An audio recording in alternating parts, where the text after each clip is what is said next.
Welcome to Stu's Inspirations, episode 3. And today I'm joined by a person that I've known for a very, very long time. In fact, it frightens me to think back to how long ago it was that we met. And what we used to do, we used to be dancers together. We did quite a few shows together. She was my partner in many things, and I adore her. But now she's moved on to huge things. She's one of the top British choreographers, and she's worked on Broadway in the West End, all over the place. And she's just got a new puppy, ladies and gentlemen. It's Lizzi Gee. Hello, my Hello. love. How are you? I'm good. I'm Oh, good. I've got a bit of I'm actually a bit flushed from that. I know. I did with the thought of how many years. I was like, oh my god. That Well, it how was. I many think the years? first show we did together was nine. It was probably 2000, maybe. Yeah, it was. It was 19. Yeah, it was 2000. I think it was 2000, and I think we did. What did we do? I think it was Panto. Panto and then Looney Tunes, wasn't it? Yeah, Oh no, Looney Tunes. Panto would have been before Looney Tunes. Oh, Yeah, Panto was first. It was definitely. I'm sure it was that first. might have I'm been sure I 19. knew you before then, anyway. So Wow. we were dancers together, Yes, we were. and the first show, well, the Panto, which I think is the first show we did together, Yeah. was Jack and the Beanstalk in Hull. Yeah. Yes. Oh my gosh. And who Yeah. was our star? It was Billy Pearce. Yes, he did a lot there, didn't he? I mean, he's our northern friend, and Sue, Oh God, Sue amazing. Douglas. Sue Douglas. I keep seeing her popping up in And TikTok. Mono. Yeah, yes, yes, yes. Mono, Maureen Nolan. How could we Yeah. forget her? Maureen Nolan. Yeah, Oh, yeah, I love her. memories. Yeah. We had so much fun, and I can remember getting that job. And you'd worked for the company quite a few times before, I Yeah. think, because Yeah. it was David Lee Yeah. Pantone pantomimes. He they Pantone, Pantone. Yeah, and Rita and Proctor. was it Rita Proctor's choreography? Yeah. And I remember I turned up for the first day of rehearsals, and I was literally like, "How many moves to a cat?" Like, I don't think I can do this, Lizzie. Yeah, and you're tall. Like she's the same height as me, Rita. I'm only 5 foot. I'd say 5'4" is my lying height. 5'3 3/4, and you can just about fit however many moves in a fast count because you're little and you can get around the. But when you're tall, it's Ugh. really hard. It was honestly, I used to go home literally crying. I was so, and I remember we did, because it was Reach for the Stars was Yeah, the big hit that year, yeah. and we did a dance to that, and I can still remember half of it. I think I I know, can. but it Well, was literally crazy. If you're watching on YouTube, you'll see that then. yeah, just watch it. It was literally crazy, but it was weird because I remember getting used to her choreography. Yeah, yeah. I feel like once you work with a choreographer, and I don't know if you can confirm this or deny this, because obviously now that you're really like up there with the choreography, do people get used to it? I think. Well, you audition people that get you, I think, and I think maybe Rita auditioned us, and I had worked for her lots. So in comes an appearance of a dog, Yay! and I think you then get someone's style very quickly, and then you end up working for that person because you get them and they get you. I think that's how it Yes, I really think works. you're right. Because I actually did choreograph. Hello. I just need to. I need to stop. Hello. Everything needs to stop as soon as the dog Everything appears. It's stopped. all about Baxter. Yay! Hi, Phil. Hiya, how you Hi, doing? You're right. How's it going? Yeah. Nice Living to the meet dream. you, Oh, look, Baxter. Who's that? Baxter. So tell me about Baxter, Lizzie and Phil. Sorry, we've So, totally gone off subject very quickly because dog came in. This is yes. Baxter, and we got Baxter on the day that we went from tier 2 to tier 3 to tier 4 within 24 hours. Oh, You know, when we all on that Saturday, everyone got told, like, we're coming out of 2, we're going into 3 on Saturday, and we're coming out of 3 Saturday evening, and we're going into 4 midnight Saturday night. We were in the car driving to York. Our 2 boys had no idea, absolutely no idea that he was arriving because it was a massive surprise to them, and we heard it on the radio. We had friends looking after our boys, going, "I need to get to Manchester. I've got to leave now. I've got to leave my Yeah. children now. I've got to get to Manchester." So we're like, "Okay, I need to find someone else to sit in my house with the bill." It was like snatch and grab a puppy is what it felt like. that one will do. I'll have that one. Bye. Grab. Smash and grab a Yeah, puppy. and then we got him from a lady in York, a breeder in York, and he is, mummy is a cockapoo, and daddy is an Australian miniature labradoodle. Oh wow! So So you he don't know Technically, they call them an Aussie Doodle, I think. Yeah, I well, don't know. yeah. Australian Labradoodles are the. I think they're quite sought after. Like people like an Australian Labradoodle. Well, yeah, and Because they're they're the therapy therapy. dogs. So I met a guy in the summer, who had what went straight to the owner and was like, "Your dog's so cute, your dog's so cute. What breed is it?" It's just what everyone says, and he then said it's an Australian miniature Labradoodle, and then he's a head teacher, and he chose this breed specifically as their therapy dogs. Ah. And he said they're quite rare, although now they're becoming quite sought after. They're quite a rare breed. They've not been around for a very long time, and he said that he had to get a special sort of permission from the council to take his dog into school, and now his dog is the school dog who looks after children who need care and have anxiety issues, and he really has that trait. Like, he's got the crazy cockapoo in him too when he really wants to start eating your shoes, but he's really calm and all he wants is cuddles. So he kind of picks up on his sort of environment, and if someone needs a little bit of Love. security, he understands. Like, I've got a standard poodle, and I think that's the part of it, because if me and James have, like, not that we have arguments, obviously, life is literally like the good life here. It's bliss. Life's bliss. Life is bliss. Yeah. But if we have a row or if we raise our voices at all, he's like, oh no. It can be the smallest little, tiniest little change of tone in our conversation, and Ralph 100% knows. Yeah, one of the boys got a bit upset the other day, our kids, and he hurt himself, and he went straight over and in. Yeah, they do. They go for cuddles. They know, and also they know, apparently puppies really very quickly understand the order of the house. So who's in charge, who's number one, who's number two, and they understand that there's children involved, and apparently it's something that's second nature to them. They get it. Yeah, I mean, he loves sitting with the boys. If me or Phil aren't paying him any attention, he'll go and find one of the boys, and he'll go and try and nuzzle in with them and sit with them. But generally, he just wants love. He just wants love. Just really wants to be cuddled. Yeah. Don't we all, Phil? Yeah, exactly. Don't we all? Lockdown cuddles. Oh, I mean, he has been. Yeah, he's the best. He's the best. So would you say has anything come as a surprise to you, or is everything exactly as you thought it was going to be? I think he's pretty easy. Like, I do think we could have had potentially a slightly nightmare puppy. Like, a friend of Arthur's, 12-year-old, or soon to be 12-year-old, he's got a Cavapoo, only 2 weeks younger than Baxter. They look identical. Oh, really? And but there's a bit more mental. The dog is a bit more like wired and slightly like will only recall when he's not with other dogs, whereas Baxter recalls quite well when he's around playing with other dogs. That's really. And I wonder whether that's a nature thing. Like, I think we've just got quite a good-natured dog. Whether that's breed, whether that's us, and we've been quite strict with his training and trying to get him. Did you say it was a Cavachon or a Cavapoo? Cavapoo. Okay. But yeah, I mean, he's pretty. Yeah, I know Baxter. He's pretty chilled. So I think actually I felt like we've landed on our feet with a puppy that's quite easy to train. How long have you had him? How long have you had him now? A month. 6 weeks. 6 weeks. Yeah. 6 weeks. He looks very, very settled at home. Yeah. So the you said it was Cocker Spaniel as well. Cockapoo.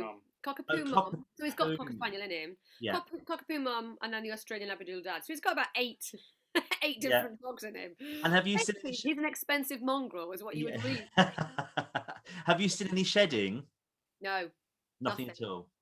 No, and I brush him pretty much every day or every other day. We have a good comb and a comb through, and then a brush, and he looks like he poofs out and then shakes it all out and then goes curly. But he's really good with me grooming him and handling him. That's really, really good. Really, really. Make sure you touch his feet a lot. We Loads do. Of that. He's got big paws. Yeah. I'm like, is he going to be big? But he got Labradoodle. It's the Australian Labradoodle. It depends. It depends on what side of the fence that coin falls. He could be. I think he probably will be quite big. No, it's supposed to be miniature. But he's got a miniature. The dad is the miniature. So I think. Well, their growth plates stop at 8 months, so you've got a little while to go. Okay. Oh, well, that's good to know, isn't it, Baxter? They can still get sort of wider and stronger, Yeah. but generally the growth plates stop at 8 months. So Oh, you that's good shouldn't to get much know. taller. And you Yeah. know, at the moment he's got a puppy coat, so that's Yeah, going to change. I know. I think it might get lighter actually because he's got like highlights. Yeah. You know, like it's dark at the root and then lighter. So yeah, we might change. He'll He's definitely change. And when you get to about that time, that's when the knots start happening, and it's just really hard to manage. Yeah, he's had his first puppy groom already, and he got a certificate telling him that he was a good boy. His first little bit of haircut, and Oh, that's really good. yeah, no, and she said to me that he was brilliant. She just went, he didn't once. He was absolutely brilliant. And Yes, do you know what? That's really important, because I always say to people that you're setting him up for life. He's going to see a groomer because of his coat more yeah, than he sees a vet, as long as everything's yeah, good. of course, Um, yeah, so it's worth of course, starting it really early and just getting it yeah, really regular, because so that yeah, he knows what is happening, he understands it. When I take Ralph to the salon, he jumps on a table, like oh, he knows exactly what to do. I just have to say, he doesn't have to have a noose around his neck or anything like yeah, that. I just say turn around and he turns around, turn around the other, he just give me a paw, he does it all for me. he knows. You're gonna give me a call. Right, It's very good. You go to daddy. Come on, Go don't have some sleep. sort those boys out. Right. Yeah, another walk, go for another walk, Yeah. Baxter. Good to see you. And See you, you hi later. Phil. Bye. Bye Baxter. They're so distracting though. I mean, it's brilliant, but you do spend your time going, oh, I'll do that in a minute. I'm just having a love with my poppy. And so they just sit in your lap, and then you're like, I'll send that email in about an hour after I've just had, like, they just pass time. I And know. If they go to sleep and you have to do something, they're on top of you. You're yeah, like, I can't move. He's I can't asleep. move. I'm sorry, I can't move. I Yeah. can't move. I can't answer I can't cook dinner. I'm sorry, I have a dog on my lap. Yeah, it's the best excuse. Absolutely. So I saw the other day that you were teaching. Was it Rufus? Yes, yeah, my Um, 8-year old. he was doing his tap Oh my gosh, classes. I mean, I only started to teach him uh, in May, so he's always asked, you know, Mummy, I want to tap dance. I'd like to tap dance, and he does really look up to what I do. Like he's been Yeah. dancing with me since he was 3, and he comes to my dance school, and he goes to a school in Surbiton here because I don't want to be the only trainer for him. I think it's important that he has other teachers. But with tap, I'm a little bit like protective of because it's my art form. I'm like, no, only Mummy can teach you to tap. And now he's like, after like the first month of lockdown, he's like picking up steps, and you can see when a child has a natural ability to something. He's very coordinated, and he just took to it really quickly. So then and we dipped off a bit, and then I started to work at the end of this year. I did some work, so I sort of had stopped teaching him, and then at the beginning of this year I was like, oh, we've got to get those tap shoes back out again, we've got to, you know, get going. And he's got it, like, you know, He's brilliant at it. very lucky. Yeah. And I do tell him this would cost a lot of money if you were paying for Mummy. Yeah, exactly. Don't you realise how lucky you are? Yeah, I'm going to take this out of your bank balance. No, but he loves it, and we tap together. We're like a little, you know, Fred and Ginger. I love it. I love teaching him. It shows in your videos. Are they public, your videos, anywhere? They are. Yeah. Have you got a YouTube channel? I don't have a YouTube channel, but my Instagram is Lizzi Gee1. So look at Lizzi Gee1 and go and see this. Honestly, it's fantastic. Yeah, And does Baxter do you ever let Baxter into your studio, or does he? You know what? Yeah, we had the studio built in the summer, in a slight crisis of we can't. I was doing so much zooming, you know, lockdown 1, and then through Yeah. the summer, and I did like, I think before, when it got to the end of the spring half term last year, I worked out I'd done about 105 hours or something like that of online teaching, which is great and fine, and was a means to an end of earning as well, because obviously theatres were shut down. But I was in the kitchen doing it, and then the boys are trying to work, or I'm trying to tell everyone to be quiet because Mummy's teaching. And we had this plan in the future to get a studio built at the back of our garden, and we just were like, this is ridiculous. Why are we waiting? We literally just need to do it now because we don't know how long this is going to go on for. So a friend of a friend, another industry person, her husband makes studios, and he came round and made it sort of to our spec, and within a few months I had a studio in my garden. And now, I mean, thank goodness that we did it, because who would have thought back then I'd be needing it even more right now? I mean, I'm in there. It is my man cave as well. Okay, I'm just going to go to the studio and do another Pilates class. But I do spend my life in there teaching Rufus, teaching other children on Zoom, teaching my dance school, or like just training myself. And You also don't you do a class like Joe Wicks? I do. I was doing a lot of Keep Fit, and I do Keep Fit on Mondays, so for adults. And I think because I've been training myself through sheer boredom, and actually I do love fitness. I do love it. It's I love to eat a lot of food, so I have to balance that out. But that's okay. They're both passions, and I fulfill them with 100% eating and fitness. So I've started to do a lot of adult Keep Fit on Monday nights, and the other day I did one on this Monday, and a few people text me going, "Yeah, it's getting harder," and I was like, Well, I'm really sorry. I need to like step it back a bit. But Baxter, every time I go into the studio, if he's out in the garden having a run around or a wee or whatever, he comes straight up the steps. He's at the studio going, "Well, I want to be in there with you, mummy." And he's like, Phil says to me on a Monday night when I'm teaching, he just barks because he sees me. It's dark outside, and then the light is on at the end of the garden, and there's mummy prancing around, and he sees me in there, and he wants to be with me. But he has come in a couple of times. And the first time he came in, he got onto the yoga mat, he rolled on his back and he weed. oh great. Just what you want. It was like, hallelujah, she's let me in. Woohoo! And he just Yes. I need to mark it immediately. He totally marked it. And I was like, yeah. He was soon out of there. So I have to be careful letting him in because I think he'll start chewing at my mat and Does he mark in lots of places? Because obviously you mentioned the wee in, but because has he got his balls still? Obviously he's still got his balls, or he hasn't got them yet. Maybe hasn't got them yet. No, he. Oh, here's the thing we need to try and do is we got him when he was 13 weeks because I couldn't get him earlier just because of I was still working on a show and I needed to take a weekend to get down to York to get him. Yeah. So he was a little bit older. So his bladder was stronger. So he was going through the night. Anyway, I was putting him to bed like midnight and then we'd be up at 7 and he hadn't wet the crate or anything. But we's in the house have got better, but from time to time, there's a mat we've got in our kitchen and that's often when we go, oh, you see the little wet patch. And it's either because we've been lax at not looking at the time and realising that he's not had a wee in a while, or he's just, he doesn't go and bark at the door. So he doesn't. So sometimes he'll stand in the evening. You can totally tell when he needs the toilet because he's in one position on the sofa, flat out, being cuddled. And the moment he jumps off the sofa, out of a deep sleep, you go, "Well, I know why he's getting up. He needs a wee." It's the same with me. If I get up in the night, I need a wee. Yeah, and you kind of go, "Well, that's what he's doing. He needs a wee." But in the daytime, it's us trying to just clock, how long has it been? Or sometimes he will stand at the door, but there's no scratching at the door. There's no barking. He just stands and sort of looks at it a bit, and then you open it, and he doesn't go, or he does go. So a friend of mine's got a dog, and she's put those bells that you get in receptions of. Oh yes. She's trained him to every time he wants a wee, he presses the bell. Isn't that amazing? That is incredible. We've got him at, he started last week at puppy training because obviously the training is difficult within the lockdown environment at the moment, and the course I had signed him up to had to cancel, and there's a lot of online training at the moment, but like I was a bit like, I'd quite like to be out in a field doing it rather than like in my kitchen forward and back.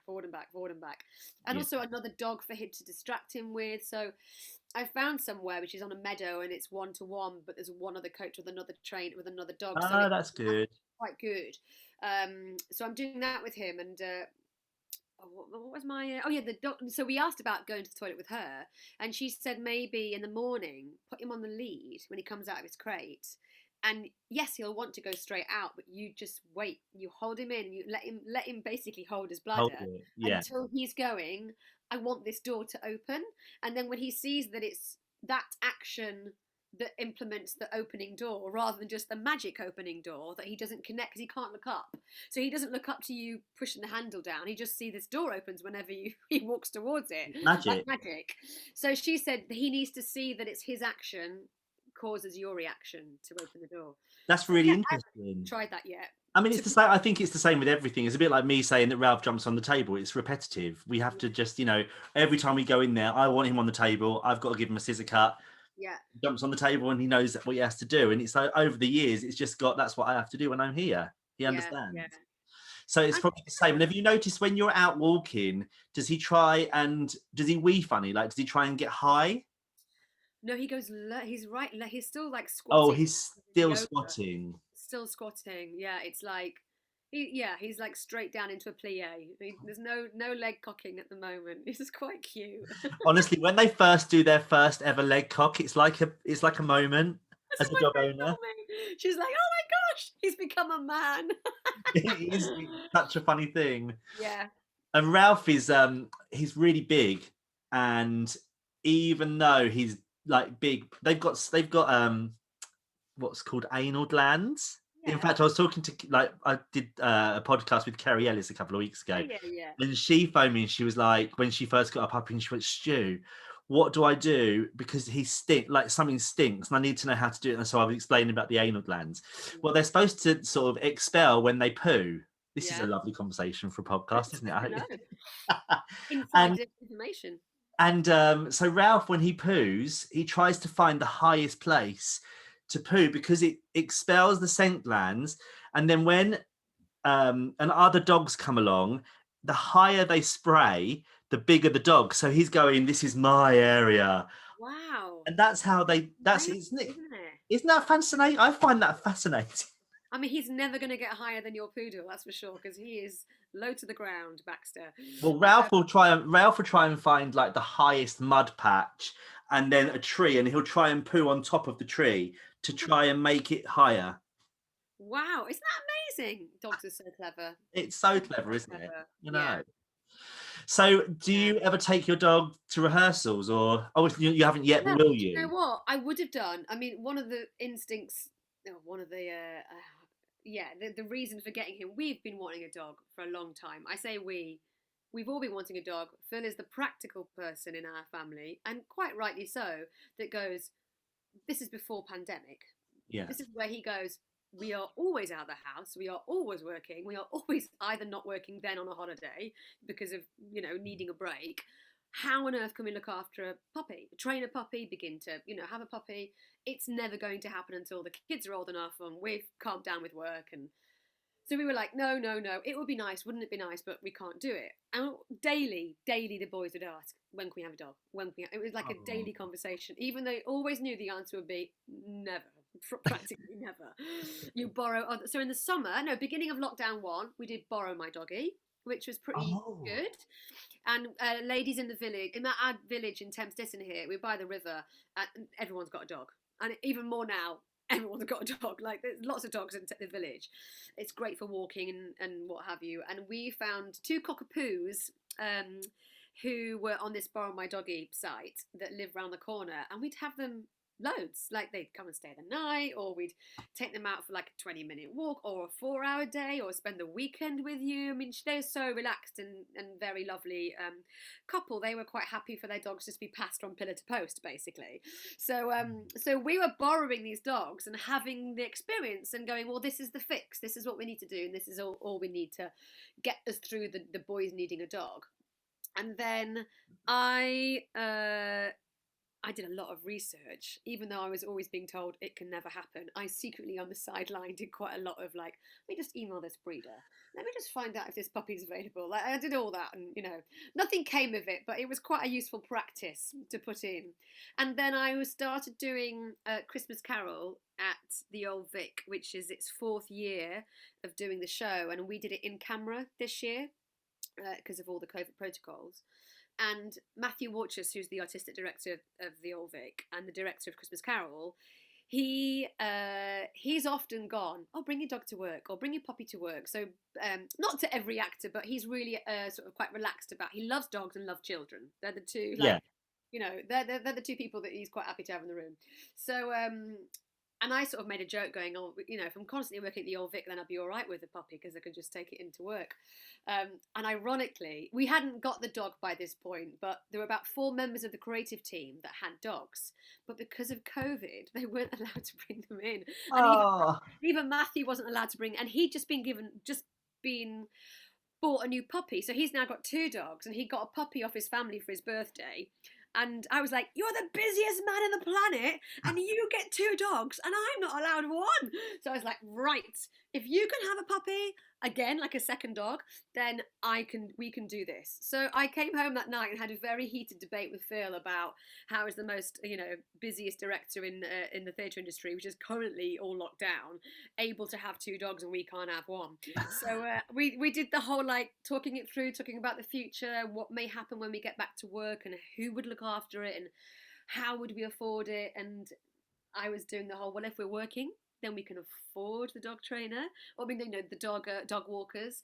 And if we're on holiday, maybe you could ask your mum, and she's adores Baxter. Phil's mum loves Baxter. Is she nearby? She's in Camberley, yeah, so she's Oh. about 30 minutes, and she's had dogs all her life, so she's like, And then the next day he went to see his mum. We'd ended on a slight disagreement to agree, so we never came up with a solution that it was going to happen.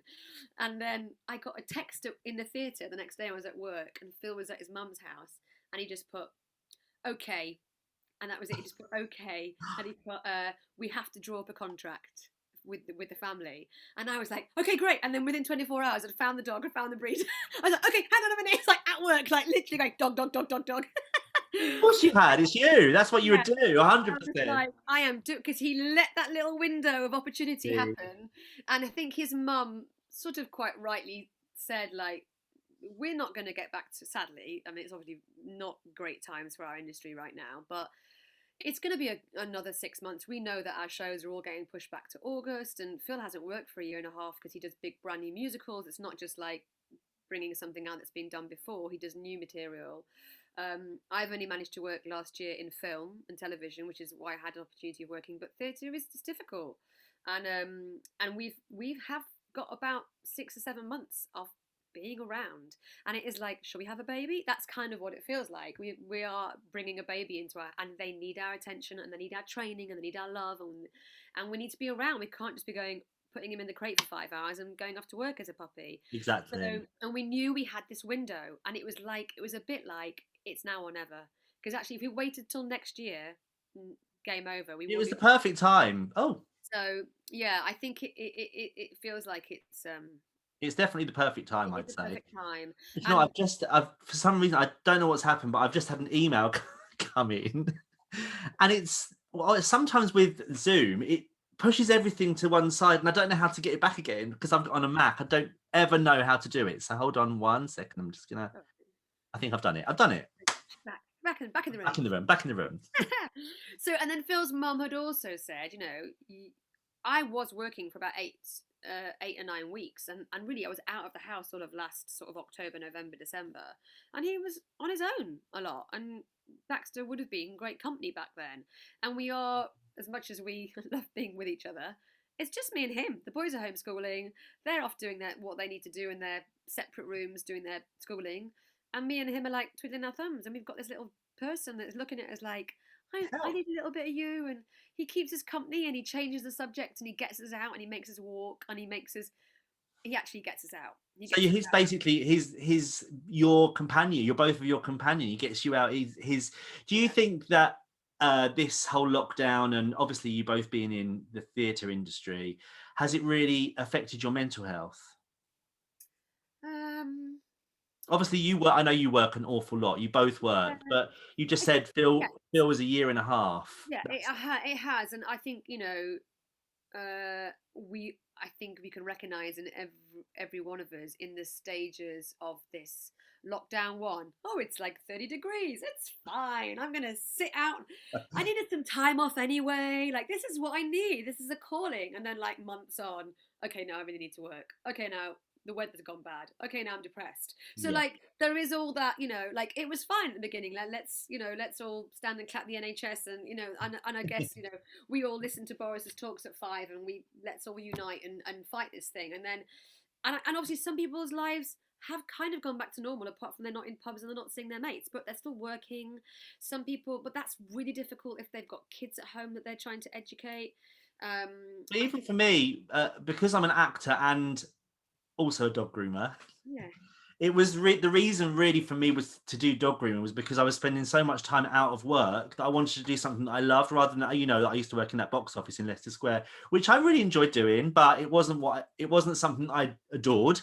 Yeah, yeah, And I yeah, found that I was a little bit envious of people that were on the stage. I thought it wasn't a good mental headspace for me to be in because I always thought, oh, I can do better than that. And that's not a good way. Do you know what I mean? A way for mentally, for me, it's not the way I should be. yeah, So, even now, my friends and my husband and everyone I know that knows me, you all know this about me. If I don't do one job a year, because I still audition, I still, you know, I do quite a lot of fringe, I still do musicals here and there. If I don't do anything, even if it's down to a play reading, it can be a yeah, small, short thing. I yeah, end up getting quite antsy. yeah. I'm like, I need to perform. I've got to do it. It's in my heart that Continue. that's Yeah, what I've always been, that person. And so I found it quite, even though I've obviously got my businesses and I'm yeah. always busy, I need that creative outlet. Well, it's not even a financial thing. I mean, we have been fortunate enough to sit in the bracket of getting government funding, but so many friends of ours haven't, and especially musicians. They've gone above that category, or people with limited companies. Me and Phil set up a company together a week before lockdown, but no money went into it. And it was only a week, so it wasn't Yeah. like 3 years of having the company. If we had have had that company 3 years ago, we would have had not a scratch, Well, I've had my company for 12 years, my dog grooming company. It's a limited company, and I've Yeah. got nothing. Yeah, and it's just but because you chose to do something wise for Yeah. your, I mean, it's for your business, and I think I think when you're saying about that need to perform, it's not a financial need to earn Oh, money to no. be working. It's the missing the friends at a press night party and going, oh, I saw this person, I'm having a coffee with so and so tomorrow, and then our social bubble isn't where I live right now. My social bubble is our industry, and it's bumping into people you haven't seen in years. Yeah. And But you know, weirdly for me, when I want to do a show, it isn't financial. It's about being able to play a part, to do yeah, to create, to use something that's completely different to what I do in my day. Like, yeah, even though it still is my day-to-day job, I'd love to get yeah, paid well for it, but I don't mind if it's not, because it's fulfilling that need for me. yeah, yeah. And that's I something think, that, actually, talking of showbiz parties, that's the last time I saw you at Made in Dagenham party. oh gosh, that was a long time ago. No. Oh my gosh, yeah, I know. How many more shows? I mean, it's crazy. It's crazy to think when you come the stuff that we were meant to do last year that has been pushed back into the spring and has now been pushed back into the summer, and then it'll be the autumn, is to think that Phil won't have worked for over a year and a half. And that I have managed to do the Grinch and for NBC, and then Christmas Carol. That was with Matthew Morrison, right? Yeah, yeah. Amazing. I was brilliant, but that job just fed the thing I need, and it's actually I'm still living off it. Yeah. Even though, like, in the normal industry, I'd be on to the next gig, and that job would have happened, and like, yeah, good, lovely, see you all, bye, I'm on to the next. And now I'm like still clinging on to those memories, that feeling Yeah, of you've got it what in it your could heart be still. like. It showed me a little light as to what it felt like to be back working, in the job that I adore and I love doing. And no amount of online Zoom sessions and teaching is ever gonna really fill that No. gap. Well, So I mean, it's a big gap to fill, isn't it? And I know that, just very briefly, I know you went to Broadway yeah, and and you choreographed. What show was that over there? The Christmas Christmas Carol. Carol. Yeah. So it was it's a massive success here in the UK. I don't think really they ever thought that it would be their Christmas season show. They would keep bringing back to the Old Vic, almost like a pantomime. But Yeah. and New York wanted it, and so it went to New York, and then this Christmas that has just gone, it was scheduled to do New York and a East Coast USA tour. So I was all set for like going, oh, I'm gonna be like 8 weeks here and 8 weeks there. I was so excited Yeah. about it. Obviously, none of that's happened, but it will be back on Broadway this year, this Christmas, Yeah. and West Coast, LA and Vegas. Oh, So mate, I'm even just better. like hoping that will go ahead, because I loved my time out there. And yeah, it's like it's a little bit like having a holiday because you're like, no kids, no husband. Oh, you know, it's like, yeah, No food. When yeah. I was in New York, it's literally just food everywhere. Ninth Oh my Avenue. gosh, yeah. I mean, we were given a gym for free, like gym membership for free. So I did the amount of eating I did. I was like, I'm gonna have to get up and do something because like it's midnight, you're still stuffing. But And did you notice when you were out there how many dogs everyone had? Because if you go to Central Park, I mean, there's dogs everywhere, and everywhere's dog friendly. And I wonder if it will happen in this country that eventually we can go to a restaurant. I mean, there are some that are okay now, but yeah, can majority of the restaurants out there and yeah, the diners, oh you can yeah. get a dog. Yeah, it's so cosmopolitan like that as well, isn't it? So it feels like you're welcome anywhere. But that's New York for you. I think not the whole of America is like that, sadly, but New York does feel like a real bubble of a city to Yeah, be living in. it It's does. not. I mean, I did say to my boys came out and they spent the half term with me, and Arthur, my eldest, fell in love. I mean, fell in love with it, and he was like, "I want to live here," and I was like, "It kind of isn't real though. Like I we didn't could." like it. We could live there. I mean, I wouldn't live in New York. I was saying to him, we'd live up the Hudson and we'd be Yeah, out a little bit and we'd live in Westchester. I found out all the places to live as a family, what schools. Like I did my research whilst I was there. I was like, just in case. I got a New York agent. I was like, okay, I'm just gonna like put this out there. The feelers, if people want us to move, we could do that. But it isn't gonna be getting on a subway every day and like seeing that cool car go past every day. It will be a yeah, bit like it is here, but with yeah, American accents. yeah. So yeah, but I it's worked there. I worked there for a little while, ages and ages ago, and I wasn't keen.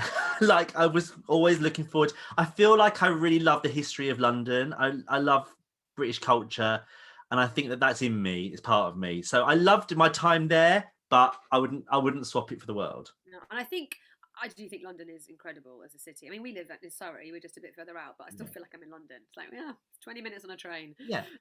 But I think with New York as well as I think New York is you only live there to work. Like it's a working place. And my friends, a very good friend of mine who's a choreographer, he did Dear Evan Hansen and Fun Home. He's become a very good friend of mine. They live in the city, and he just went. Obviously, he's not working, and he was like, New York is not a place to be living in a pandemic.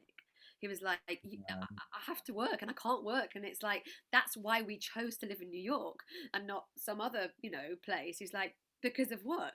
And now the work's not there. He's So it's like, even more. So it's even more isolating, really, really being in the isolating, I city. think. Yeah. It's awful. So what's next for you? Do you think the next thing you'll do is Christmas Carol on Broadway and then the tour of the West Coast, or do you So think there's anything before no, that? I think I was meant to do. So I've been offered a job in Birmingham, which is meant to start in May. I mean, who knows? I know, yeah. I'm sort of going, may get pushed back. I think the problem is at the moment, and I was on the phone to a lovely producer friend of mine this morning, is that no one is really going to take that risk of putting their hand up and going, we're going to be the first people to open once the pandemic's down, because we don't actually know. And only the ones that are able to work socially distanced and can happily not make profit, and they're not brand new shows, which everything that I'm doing is a brand new thing. Hmm. So if they're like, let's just put Les Mis back on again, or let's put Six back on again, they know they've worked social distance, they know they can put the audience into a social distance theatre. Those will be the first ones back when we're allowed to take the next step down of tiers. I Yeah. think after that, new material, which is what Phil is doing, the new Bob Marley musical, Oh wow. which is extremely exciting, but they got to wait Yeah. until they know.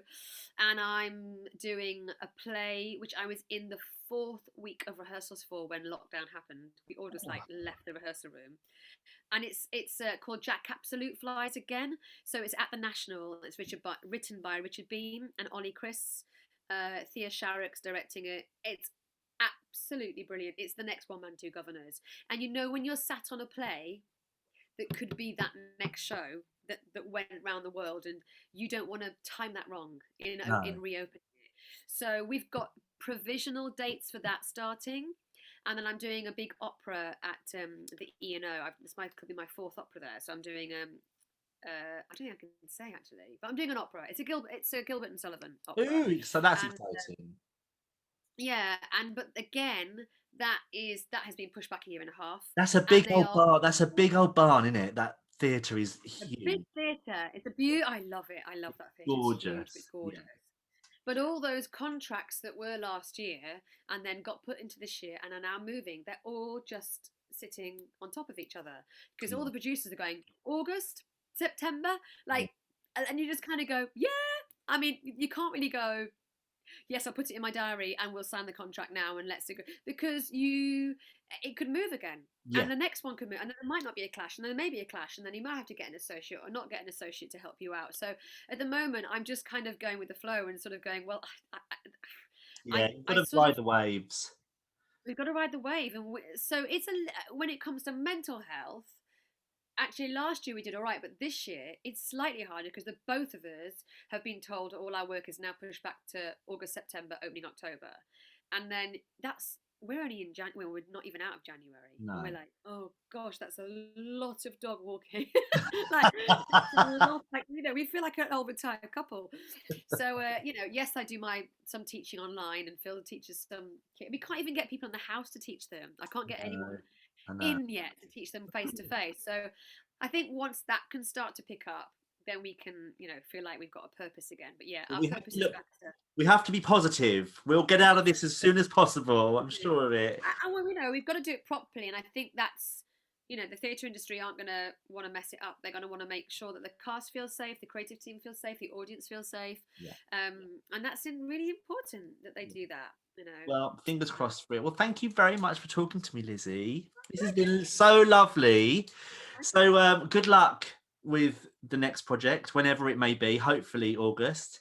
And we'll chat again soon. I expect I'll see you at the next opening of the next musical. I can't wait. All right, see you later. Bye. Right.